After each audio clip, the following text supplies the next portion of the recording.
بالله العلي العظيم.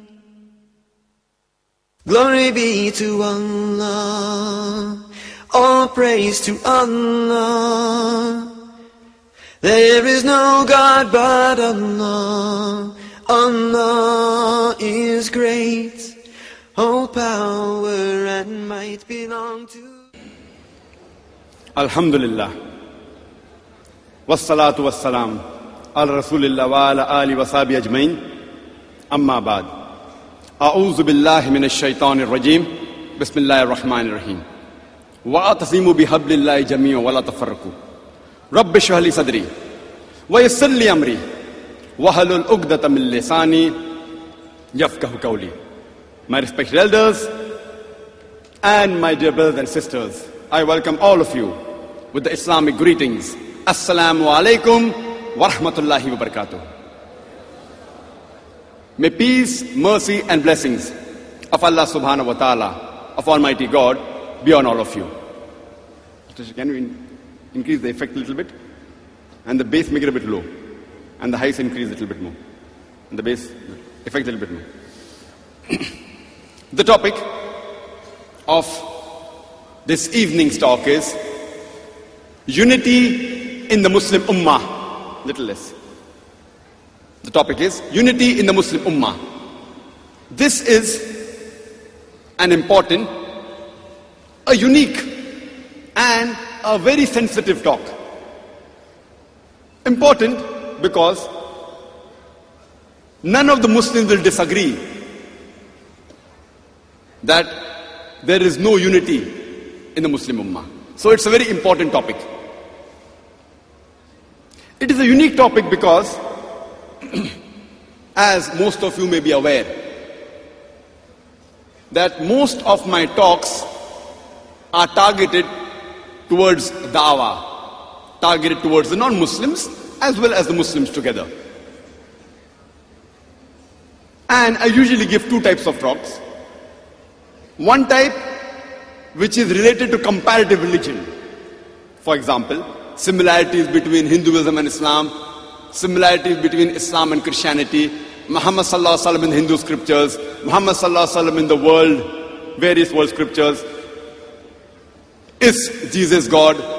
Was Jesus Christ, peace be upon him, crucified? And various talks. These talks, though they are targeted or meant for the non-Muslims, giving them knowledge about Islam and the comparative religion, it even benefits the Muslims to a great extent to do dawah amongst the non-Muslim friends. So it's for both. Though the topic is on comparative religion, it's meant for both. For the non-Muslims giving knowledge about Islam, and for the Muslims giving knowledge about comparative religion, how to do dawah. The other group of talks that I give is mainly on issues which are current, which the media attacks Islam. For example, women's rights in Islam. Or people think today is the age of science and technology, Islam is outdated, so Qur'an and modern science. These talks of second groups, it caters to both. The Muslims get knowledge about the rights of the women in Islam, about how scientific the Islamic religion. At the same time, the Muslims are also educated about the religion, about the good points, about the haqq of the religion.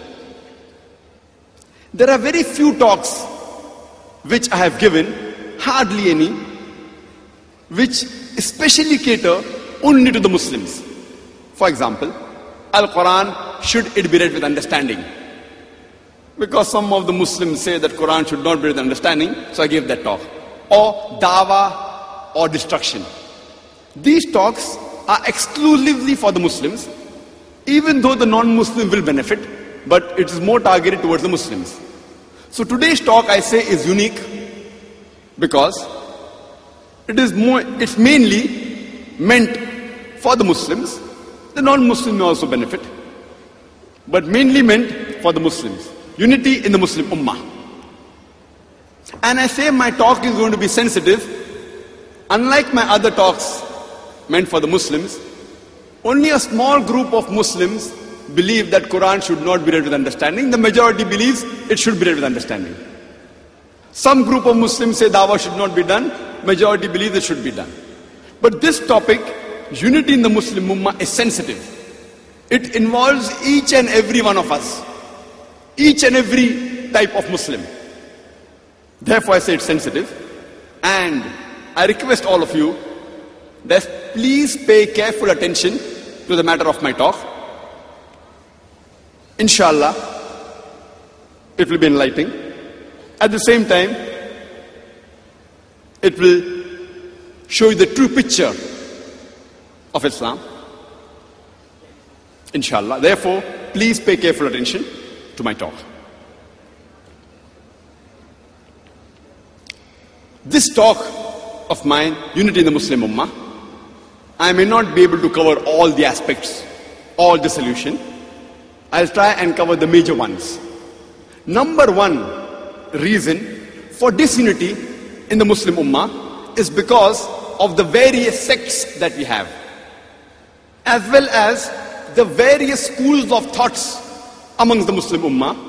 You may call it madhab, you may call it maslak, you may call it musalla.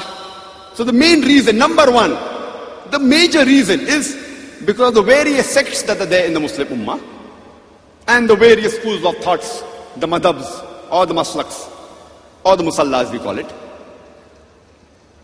Inshallah, at least I'll try and cover this major point, and if time permits, some other points also. And quite a large portion of my talk will be in the form of question and answer, which is usually asked in our day-to-day life.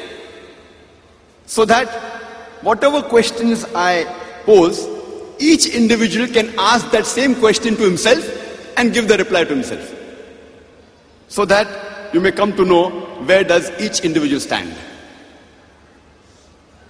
And as most of you know, the master key for dawah or for Islam, according to me, in the Quran, the verse of the Quran is Surah Ale-Imran Ch.3 V.104, which says, Kul ya ahlal kitab, say, O people of the book, ta'alaw ila kalmatin sawa'im baynana baynakum, come to common terms as between us and you.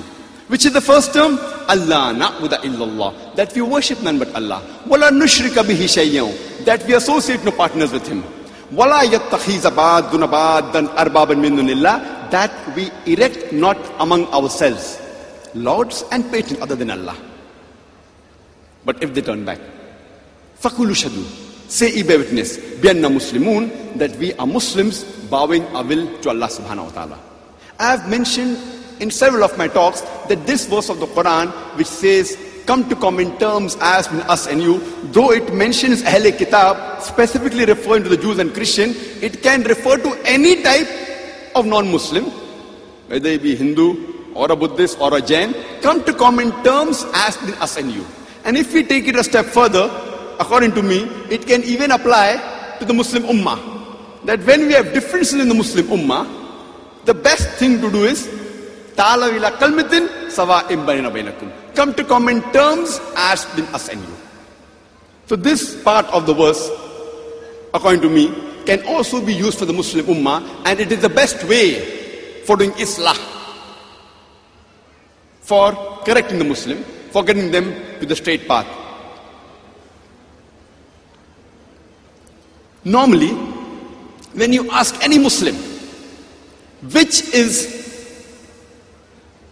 the most authentic and best book of Islam, which is the best source of knowledge in Islam, can anyone guess?